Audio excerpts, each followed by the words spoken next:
Hi, it's Anika from Living for Later, and in this new year, we have made up our minds to spend some time with the Lord, right? To make Him a priority, to show Him that He alone is our God. So I just wanted to come on today to share some practical things that I do to help me remain connected to God. Anyone that knows me know that I'm a big journaler. So at the beginning of the year, I go and I'll get a new journal. I'll go to Walmart or Marshall's or TJ Maxx. I kind of like those places because they'll have the pretty little journals with the pretty little sayings on the front of it. But anyway, so I'll get a journal, and what I do is typically in the mornings when I have my time with the Lord, I start off with just writing prayers of thanksgiving. So I may make a little note in my journal at the top.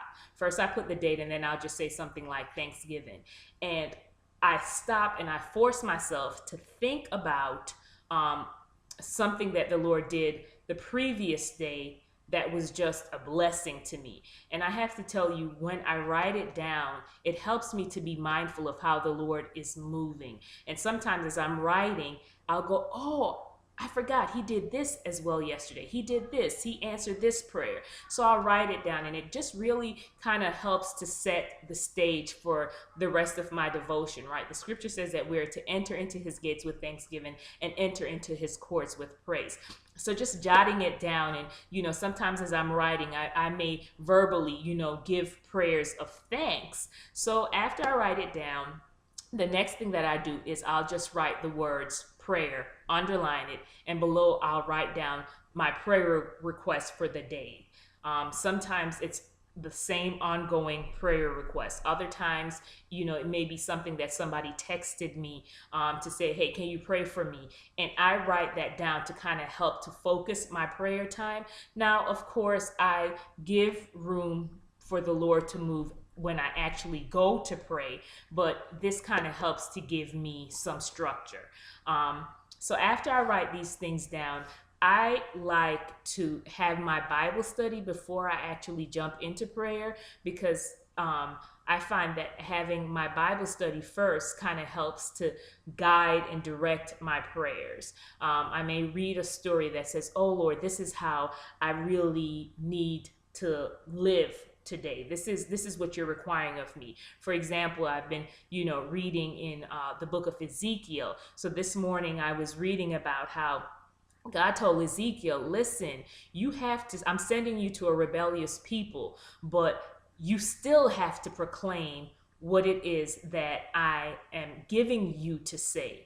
Don't be afraid of their looks. Don't be afraid of their harsh words. You still have to speak what I'm saying to you. So as I read that kind of helped to direct my prayers as I'm working to obey the Lord. That kind of helped to direct my prayers this morning.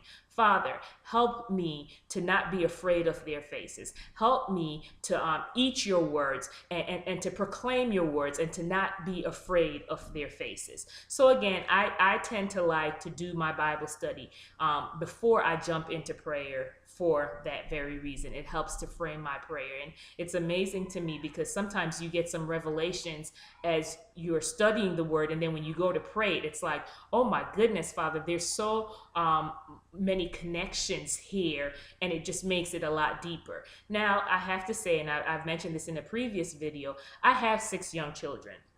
I don't necessarily have hours and hours in the morning to study the word and to pray. Sometimes it may be for just 20 minutes. Sometimes it's just 10. Other times it's 30 minutes. But even if it's just getting 2 scriptures in my spirit, or just 1 scripture, and just praying that back to God, it really helps. So what I tend to do in my journal is, as I'm studying, I'll write down the scripture that I'm studying for the day.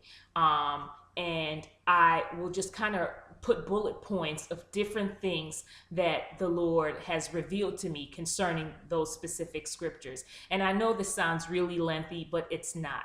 And I'm not focused on, oh, this just has to be written in such a wonderful poetic way. These are just Anika's raw thoughts, and I just put it out there. And what I found is sometimes, some mornings, I'm just dry. I don't know if you ever get up in the mornings and you feel like, God, I don't even know which direction to go in. Well, I'm in those moments, it helps me to pick up my prayer/Bible study journal and kind of thumb through and read it and see my notes, see the prayers that I've prayed that God has answered, see the different revelations that the Lord has given me concerning things that I have read. And that kind of helps me to get going, because sometimes I don't wake up every morning just on fire like, yeah, Lord, let's just really do this. I have some burning things that I want to tell you thanks for. Some mornings I'm just flat, just absolutely flat. So picking this up, and I like it because it's no one else's testimonies but mine. It's a fresh reminder of what God has done for Anika. So again, I will just strongly recommend that this year to kind of keep your thoughts together, to really see how God has moved. And the other thing that I want to say, it's kind of neat when you get to the end of the year to kind of thumb through and say, oh my goodness, God, you just really showed up and showed up out. Some years are difficult, and we want to just meditate on just the difficult things. But when you're mindful to give thanks and to write it down, you can come to the end of the year and say, devil, you are a liar. Though things didn't happen, everything didn't happen the way I wanted it to happen, I have this record to show me that God really did move on my behalf. He did show up, and it wasn't always just absolutely horrible. So how about it? In 2016, go out, get a journal, give it a try. And if you do decide to do this, leave me a comment and let me know how it works for you. You be blessed.